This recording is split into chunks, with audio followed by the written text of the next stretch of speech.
All right. All right. I'm going to go ahead and get started as everyone's coming in. We'll just get rocking and rolling. All right. So welcome to Dare to Date Again in the aftermath of divorce and learn how to feel secure and confident even if you're anxious to trust and you still feel insecure. So I'm so glad to have everyone here. It's really great to have you on this beautiful day, and I am going to just talk about a little bit about why we're here, give you the three keys to gaining back your confidence, creating healthy relationships post divorce, and give you some tips and tools to walk away with. All right. Super. Okay, we've got some more people joining us in. If you're joining us, welcome, welcome. Would love to know where you're from. So, do these master classes and events because I understand what it's like to go through a horrendous divorce and understand that, it took a lot of healing on my part.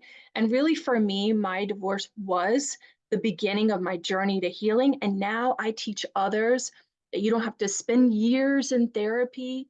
You can, in a matter of weeks, completely transform your life. And so I'm going to go over kind of the three keys on how to heal from toxic relationships, unresolved childhood trauma, and abandonment wounds, and how to create amazing new relationships going forward.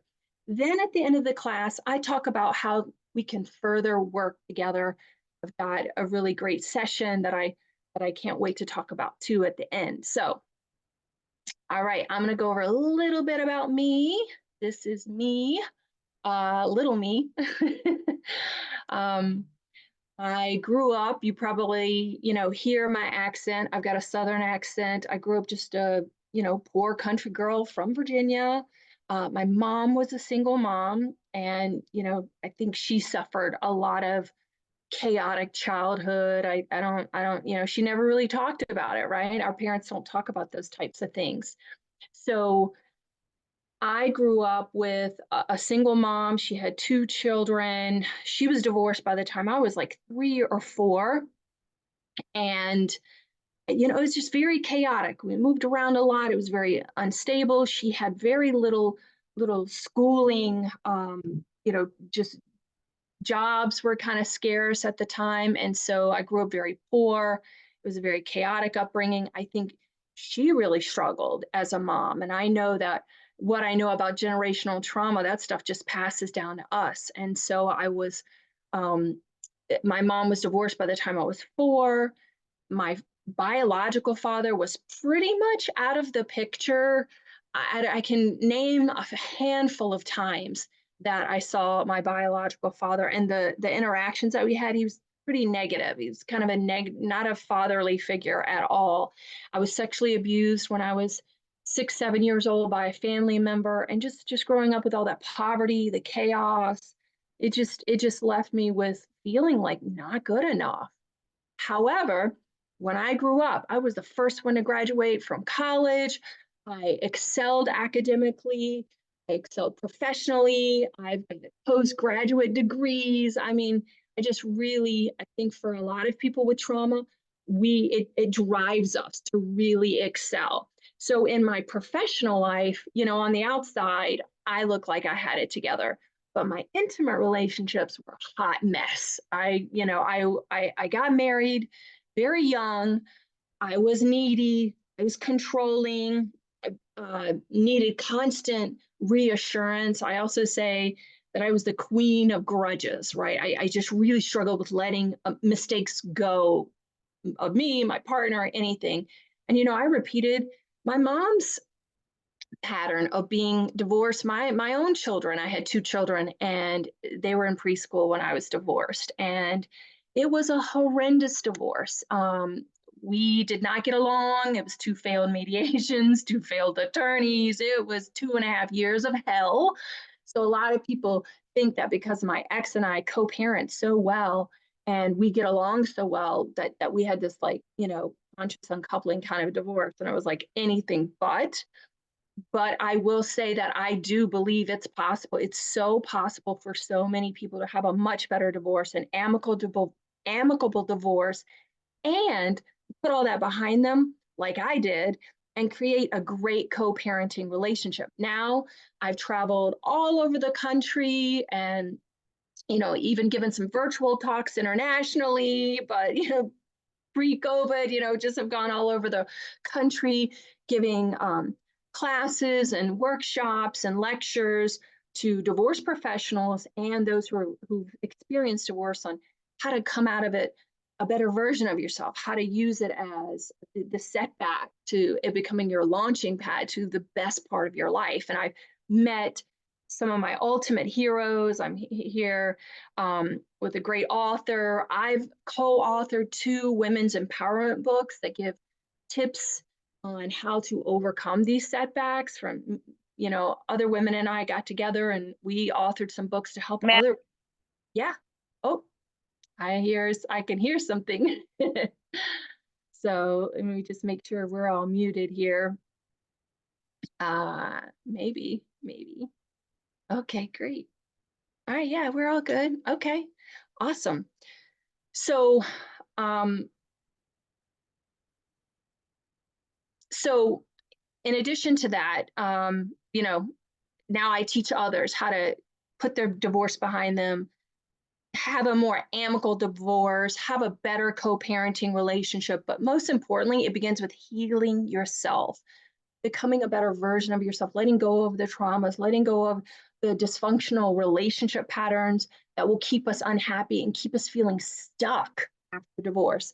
And the best part of all of that is that my relationship with my ex is completely, we support each other, we love each other.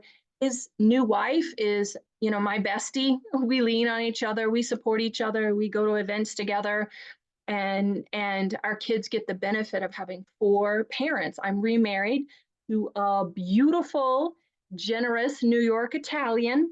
So my kids get to make fun of both of our accents. That's the fun part, is them making fun of both of us. And so it's just really amazing that we've been able to expand our family, have a great family. And I know as a stepmom and co-parent how difficult this can be. Even if you are happily divorced, it can still be a trying time because you're creating new relationships post-divorce. So, all right. So trying to get out of these screens. I got a lot of screens going on. All right. The real reason you're feeling stuck and you're not creating the high quality relationships or finding the high quality partners that you want, it's because you've got some unresolved trauma and abandonment issues that are impacting your underlying self-worth. So you're struggling with the confidence, the boundaries, dating, intimate relationships, and I will say this will even affect you professionally. And it ultimately, will affect your sense of peace, your sense of confidence, your sense of security, and just feeling at peace. So I want to take a moment, and in the chat box, I tend to tailor these classes to my participants. So I'd love to know, I've got a question for you. I'd love to know what your biggest challenge is in your terms. Like, what do you think your biggest challenge is, and on a scale of 1 to 10, like how much it's impacting you? 1 being like, nah, not really a big deal. 10 being like, oh my gosh, this is really affecting me, I'm struggling to sleep, I think about it all the time, it's affecting my life. So I'd love to know, again, what your biggest challenge is in the chat box, and on a scale of 1 to 10, how big it's impacting you. And I'll just be quiet for a moment. Let everyone just kind of sink that in the chat box. That would be great. Okay, we got more Chi-Town people in the house. Awesome, awesome, yay.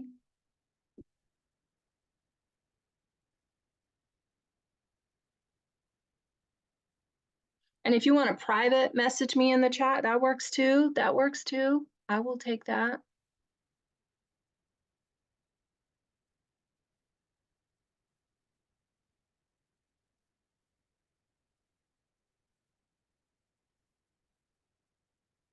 Okay. Trusting people, finding high quality people.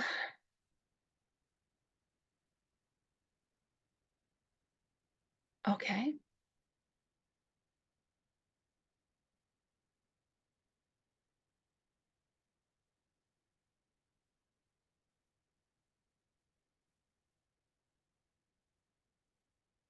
Time and time management, feeling physically confident.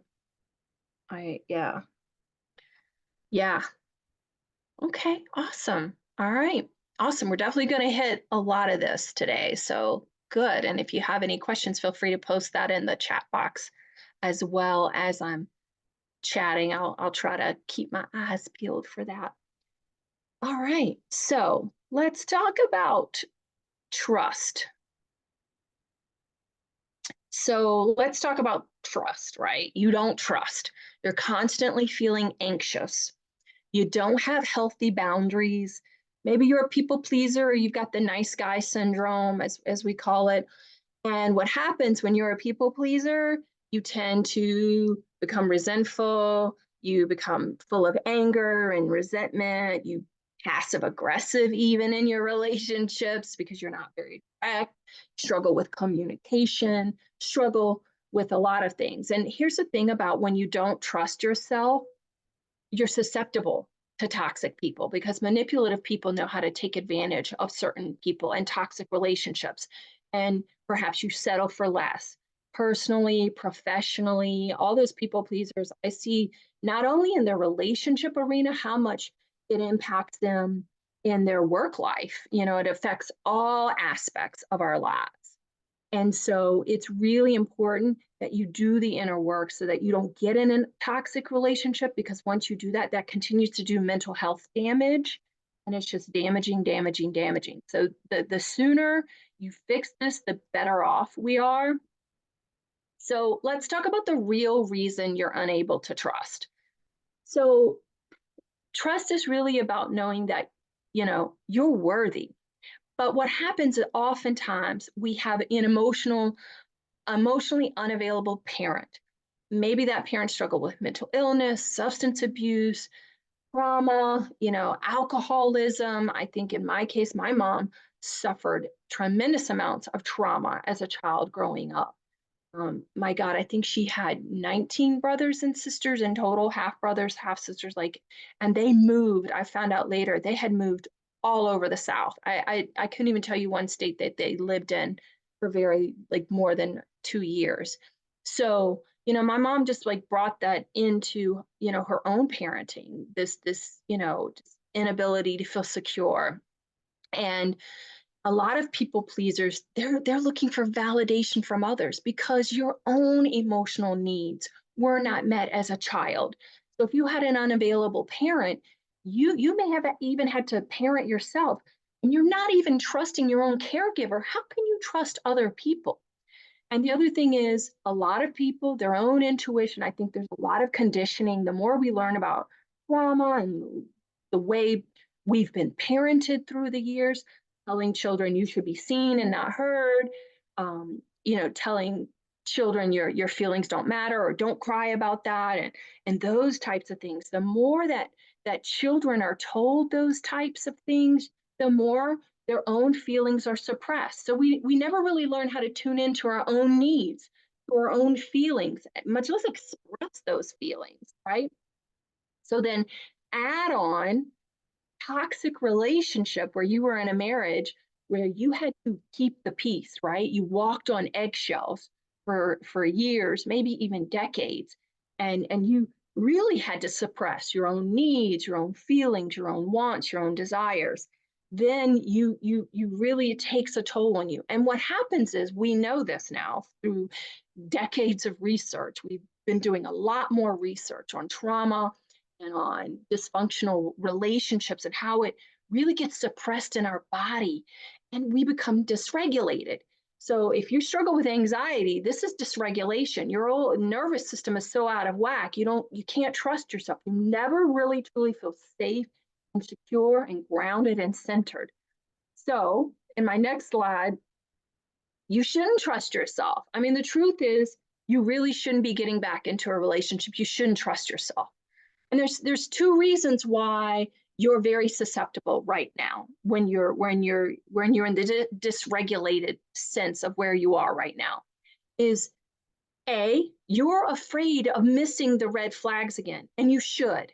And I'm going to go through Sue, a client of mine who, when she first came to me, she was, again, happily divorced. He left her husband, who was not dependable. Um, and like I said, she was happily divorced. This, it was like having another child, because he was just very undependable, unreliable, and not a great husband, kind of father, didn't really show up, wasn't really present. And she was dating.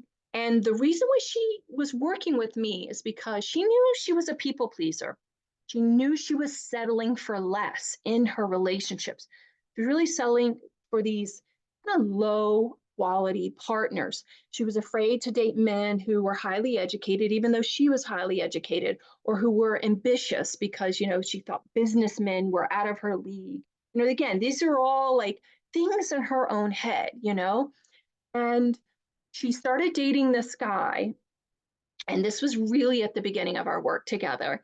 And we started kind of doing some of the inner work, the reparenting work, and what she started to recognize, this guy, what I tell all my clients when you're dating, you don't date based on feelings, especially with some of those trauma steeped voids that you're going through. That's why I think it's really important that you heal those trauma voids, because you will date people out of that void and they will make you feel a certain way.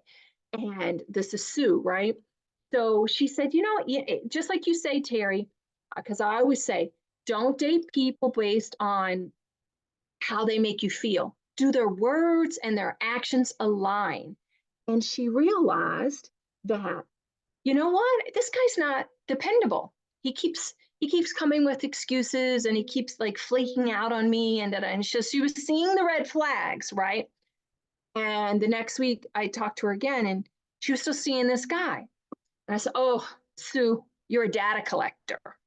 And that means you see the red flag, but you got to keep collecting those red flags, right? That's what people pleasers do. And the thing is, when someone shows you who they are, believe them. And so we did an inner child exercise, and what we recognized was her abandonment wound was that she was adopted. And in her adoption, and in this conservative family that she was in, whom she deeply loved, I don't blame our parents, I don't blame our families. I believe our parents did the best they can with what they did, but it left her with this wound, not feeling accepted for who she was, because she was a very free spirit. She's, full of tattoos, and she's creative, and she's artistic, and she's just, very wild spirited. And, so she never really felt truly accepted. And guess what? That's what that void that man was filling, that was causing her to minimize all those red flags, and start collecting those red flags, right? It was the void feeling accepted. He just makes me feel so comfortable, Terry. I really feel like I can be myself around this guy. Yeah, but he's already flaking out. Like you already, you already see this pattern with your ex-husband. We're just recycling this package. And the good news is, y'all, we did more reparenting and more inner child work, and she is up leveled who she's dating. She's dating like professional men, highly educated men in her field, and things like that. So she's no longer, settling for what than what she deserved, because now she did all the inner work and inner work and feels worthy. And the other thing that I see most people who have trust issues is that they are afraid of being vulnerable. They don't really feel, if you really, really dive deep, like you can't handle the consequences of getting your heart broken again, of handling the pain again. You really haven't really done the inner work to get the closure that you need to feel like you can let go of the pain. And so it's really important that you understand that you have to know that you're worthy, you matter, because you cannot set healthy boundaries. Just like Sue when she came to me, right? She knew what she wanted, but she wouldn't follow through. She knew that she couldn't follow through because she needed to do more work on the self worth and identifying the exact root of those insecurities and that lack of self worth, and then healing that wound, like I said, through inner child healing work, reparenting, conscious intentional tools that I utilize in a systematic 5-step process so that then you can start setting those boundaries, following through on those boundaries. Because that's the biggest thing that I see on social media is when I see people teaching people to put to set up boundaries. And I'm like, no, do not say set up boundaries because it's actually backwards. Until you feel you're worthy of those boundaries, as soon as someone pushes back, you're going to melt those boundaries and you're not going to follow through. And then you know what that does? That sets you up for further lowering your self-esteem. The more it happens, the more your self-esteem takes a hit. So the key is about developing your self-worth before you set any boundaries. So we've had quite a few people enter this room since I've, so I just wanted to just, check in with everybody. Give me a thumbs up if yes, this is resonating, you're hearing this. And then for the newbies who've just come in, I asked a question at the beginning of this. What is your biggest challenge right now? And on a scale of 1 to 10, how much is it holding you back? With 1 being like, meh, and then 10 being like, oh my gosh, this is like keeping me up at night. I really am struggling. I really feel stuck. I really, just trying to get a temperature gauge of like where everyone's at. Yeah, yeah. Yeah, just checking in with everyone. Give me a thumb. Okay, good. We're getting the thumbs up. Yeah.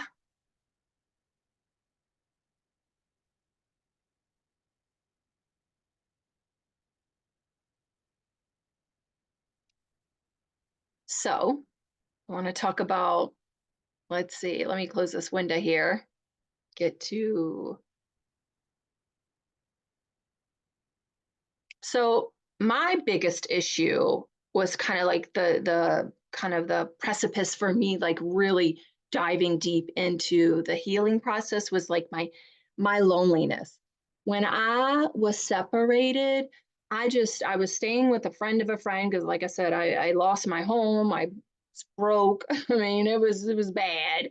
And I was staying with this friend of a friend in her basement and crying myself to sleep every night. And I was so desperately lonely. I mean, I just desperately lonely.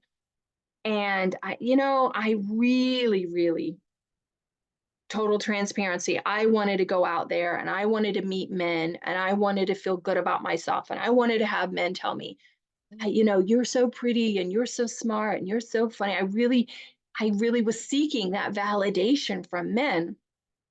But there was something inside of me at that time that was like, you know what, girl, you were lonely during the marriage too. And I just had to face this loneliness because I felt like this loneliness had just been like with me for years. And I never really could escape it, even though I was, thought being married and having kids, I thought that would, resolve all that. But I really wasn't. I just carried around a deep sense of sadness and loneliness, just desperate loneliness.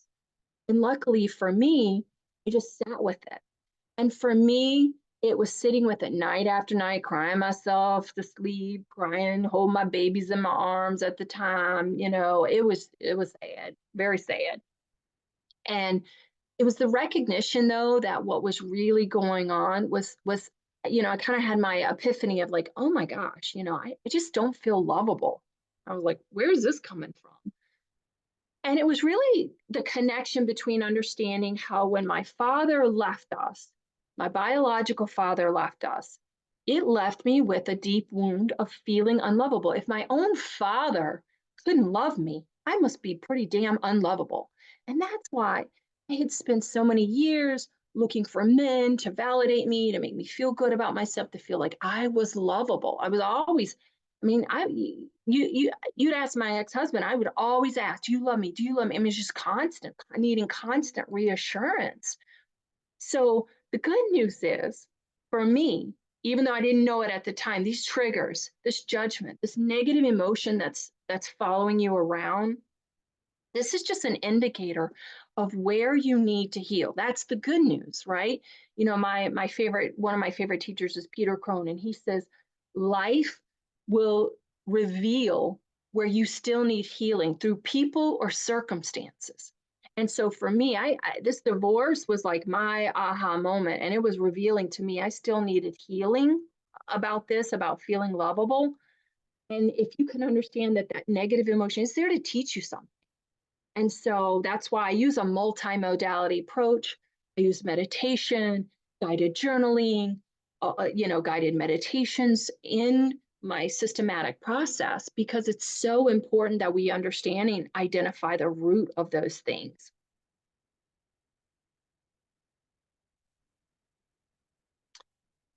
So the reason why we're chronically lonely, we struggle with loneliness.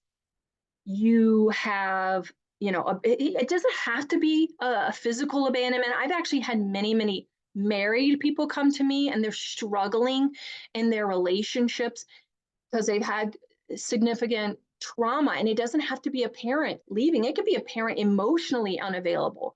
I was watching a movie this morning, and the woman was talking about how she was in these horrible relationships, and she realized, oh my God, my parents had such unrealistic expectations of me. And again, she was always trying to prove that she was lovable, that she was worthy, that she was enough, right? Because she said, I'll never forget the time I got a B minus on my report card, and my mom ripped up the report card in my face and said it's not good enough. And I was like, that's trauma, right?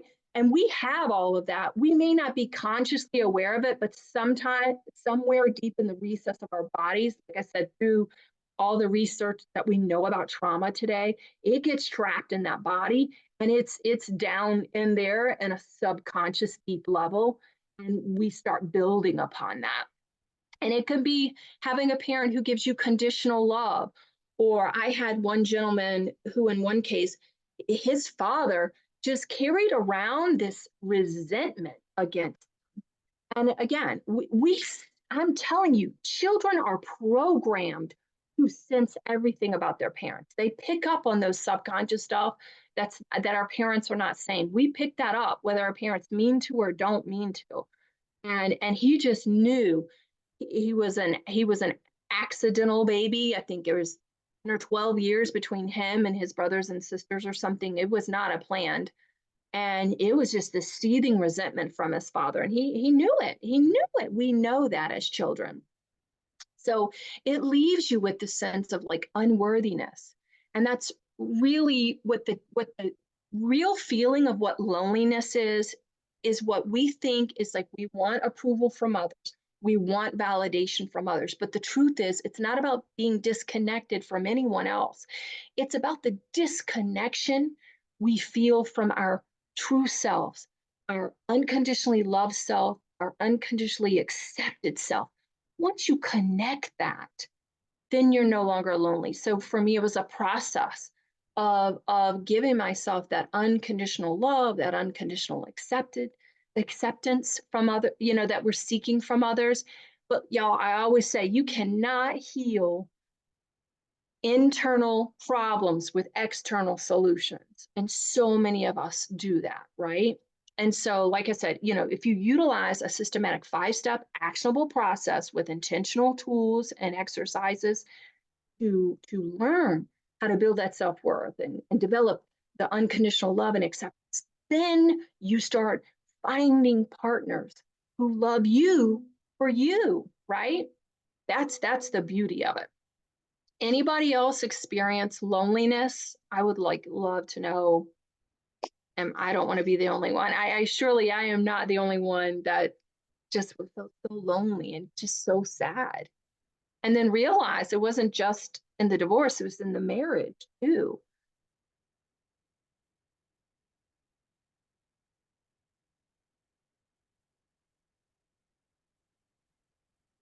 Y'all are a quiet group.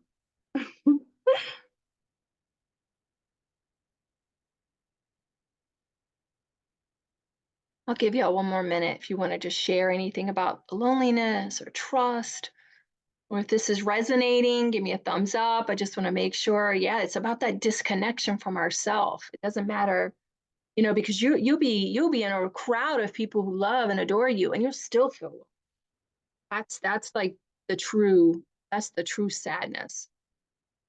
Loss of companionship is hard. Yes, it is real, and there's a loneliness epidemic right now. I'm deeply concerned about this. Deeply. We're more connected than we've ever been in our lifetime, and the loneliness is just so ugh, just whew, it's rough. It's rough right now for people. All right. Thank y'all for Let's talk about second guessing yourself, because that's another symptom that we see from like toxic relationships, dysfunctional family of origins. Um, we become like second guess ourselves. We become anxious. We're not sure of ourselves. We're insecure. We're always like, is this the right decision? Is this the right person?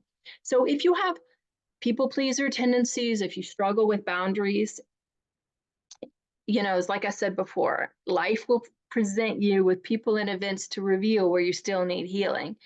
Um, the issue with that, if we're always tying, our validation, our worth to other people's judgment, to other people's viewpoint, yeah, that is a precipitous place to be. As someone who is pretty prominent on social media, I mean, thank God I've done the inner work, because people say horrible things.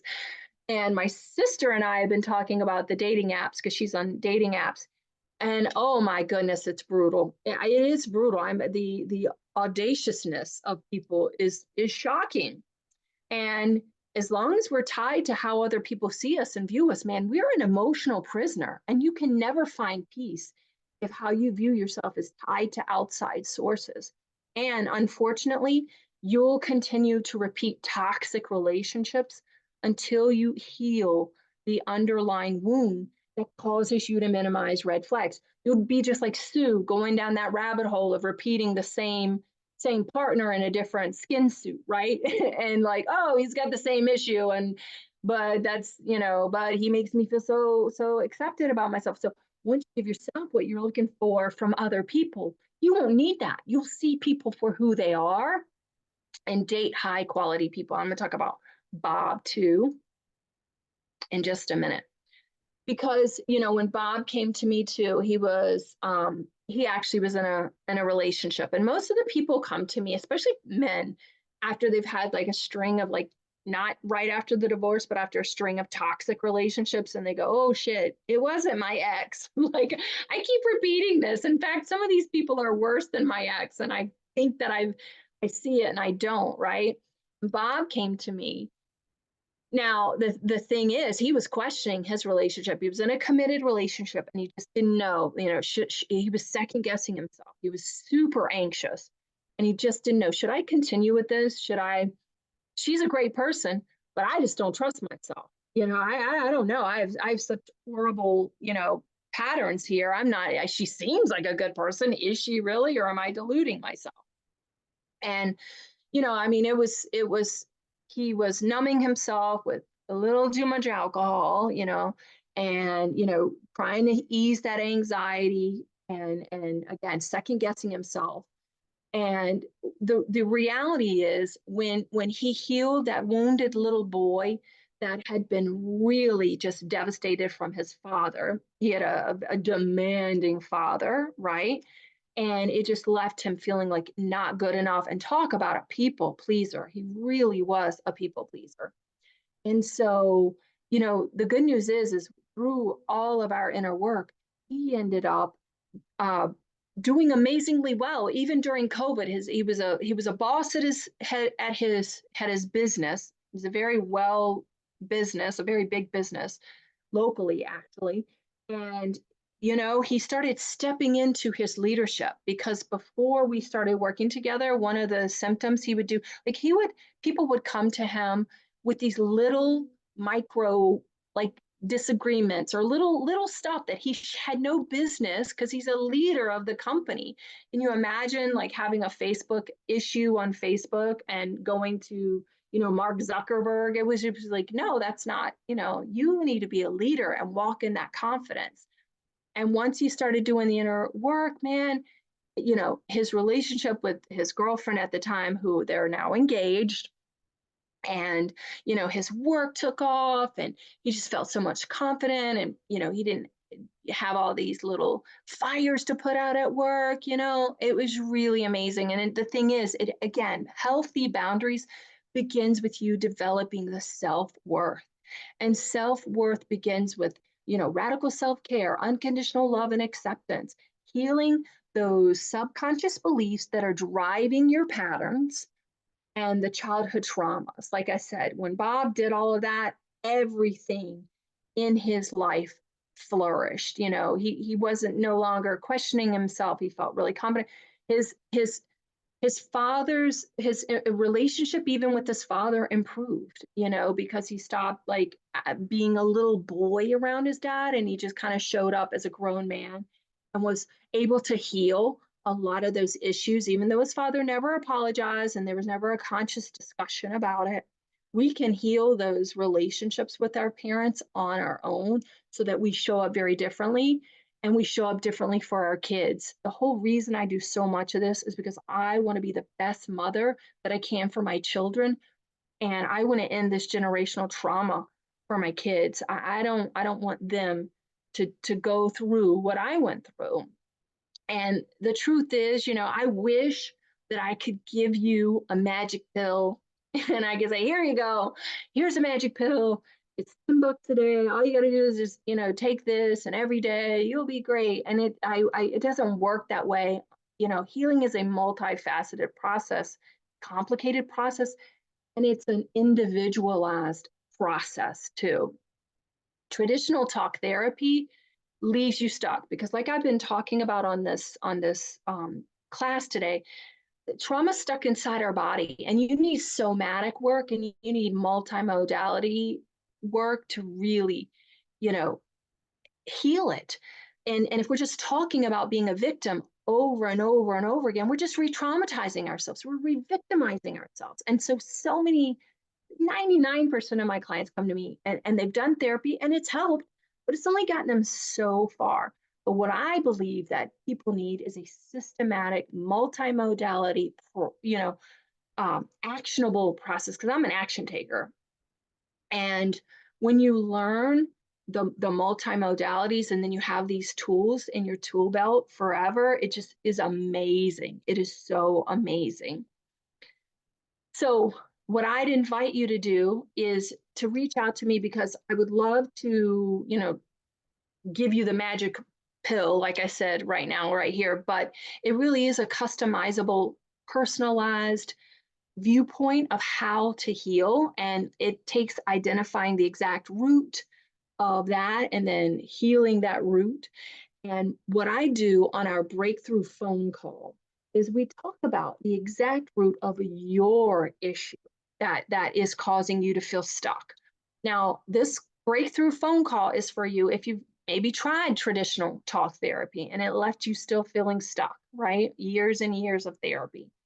And you also have to be willing, though, have the time, have the willingness to do intentional, actionable exercise, and they will quickly transform your life. And it's, again, it's prescribed. Each of my clients get a different prescription, right? And you're not only wanting to be happier in just these intimate relationships, the good news is you're going to be happier in all of your relationships. Like I said, I do this not only for my marriage, but for my children as well. And my relationship with my stepdad has really gotten really good through all of this. And if you're an action taker, you're ready to invest in a program that works because you don't want to waste precious time. I'm a big believer in time, right? That's our only finite resource. You can never get back this time. You're ready and willing to make changes, just don't know how. I'm going to talk about the prescription for you on our breakthrough call. That's exactly what I'm going to talk about. We're going to talk about how to break these patterns, how you're sabotaging yourself, what it is that you need to do to feel good in all areas of your life. So what we're going to do, I'm going to put in the chat box. I have a calendar.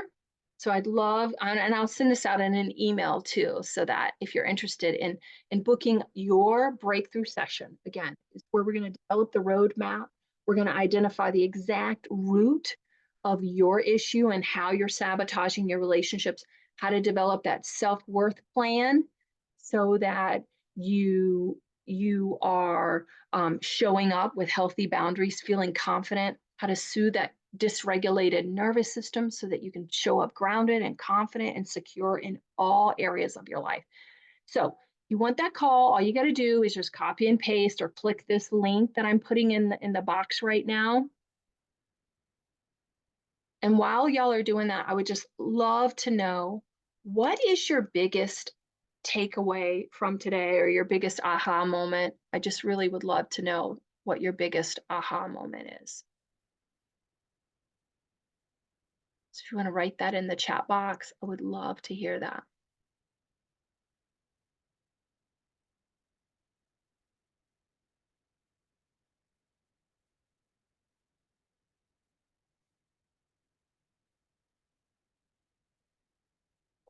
And while you're doing that, I know some people are wrapping up and leaving. I just want to thank you for joining me. This was really awesome.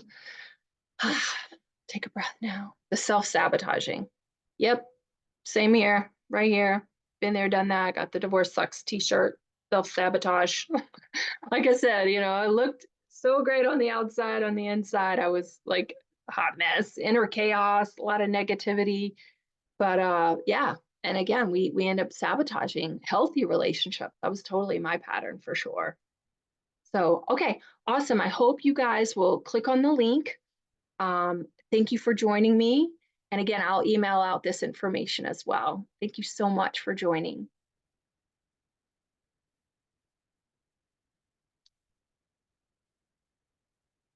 All right. All right. I'm going to let everyone go.